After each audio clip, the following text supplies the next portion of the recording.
Hello friends, ये हमारा नया चैनल है नॉलेज कैप्सूल। आज का हमारा जो टॉपिक है वो आइस रेफ्रिजरेशन सिस्टम है। और सबसे पहली बात कि हमारे इस नए चैनल को लाइक एंड सब्सक्राइब कर लीजिए ताकि आपको जो नए अपडेट्स हैं वो सबसे पहले मिलें। चलिए शुरू करते हैं, इसको डिस्कस करते हैं। Ice refrigeration system means ice की हेल्प से रेफ्रिजरेशन इफ़ेक्ट क्रिएट करना, मीन्स रेफ्रिजरेशन क्रिएट करना बर्फ़ की सहायता से। मीन्स किसी खाली स्पेस में जो कोई भी प्रोडक्ट रखते हैं उसे कैसे ठंडा करने हैं, आइस क्यूब्स की हेल्प से। बेसिकली ये फ्री कन्वेक्शन करंट के प्रिंसिपल पे वर्क करता है। सबसे पहली बात कि फ्री कन्वेक्शन करंट कहते हैं किसे हैं, पहले उस पर बात करेंगे हम, फिर अगली बात पे जाएंगे। मान लो कि ये एक प्लेट है जो राइट साइड में आपको दिख रही है पिक में। तो इस प्लेट से जैसे ही कोई एयर है, मीन्स नॉर्मल एयर है, वो टकराएगी और ये जो प्लेट है वो हीट हो रही है नीचे से। आप देख रहे होंगे इसको हीट लग रही है, इसको हीट मिल रही है इस एयर को।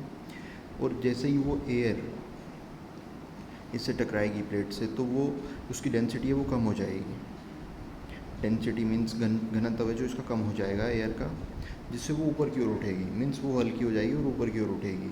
और आप यू नो दैट कि इसके ऑपोजिट कोल्ड एयर है, उसकी डेंसिटी है वो अधिक होती है, मीन्स उसका घनत्व है वो ज़्यादा होता है, जिसके कारण वो भारी होती है।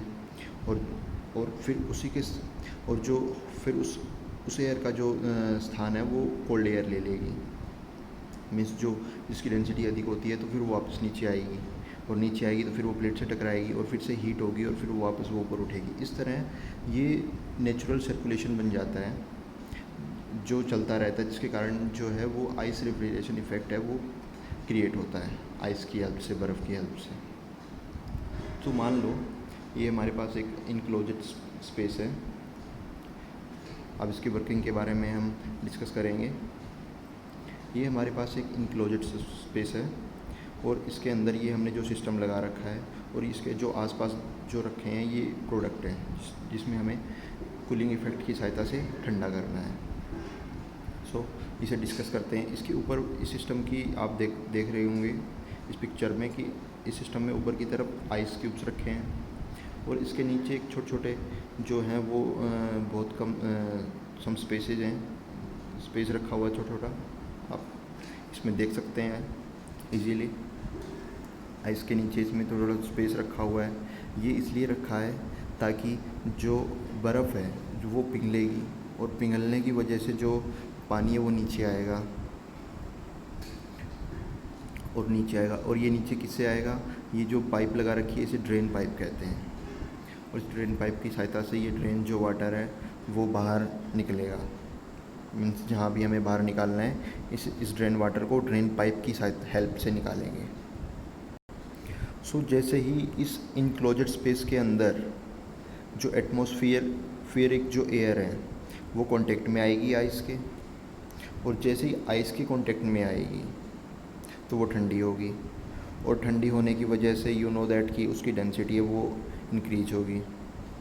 और जैसी डेंसिटी इंक्रीज होगी, घनत्व इंक्रीज होगा, तो वो नीचे की ओर फ्लो करेगी। जैसा कि आप साइड में देख रहे हैं इस ड्रेन पाइप के साइड में जो एयर है वो जा रही है।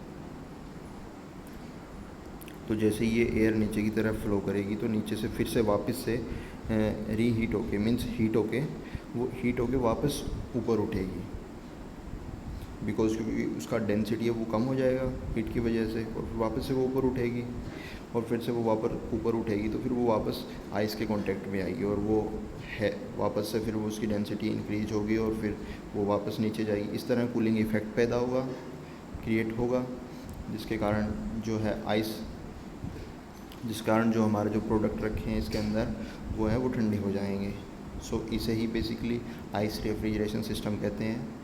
कैसा लगा आपको हमारा वीडियो, लाइक एंड शेयर कीजिएगा प्लीज़, एंड सब्सक्राइब भी कीजिएगा हमारे इस नए चैनल को। और हमारा एक और भी चैनल है सर एंड मैम नाम से, उसे भी एक बार आप विजिट कीजिएगा। Okay, thank you.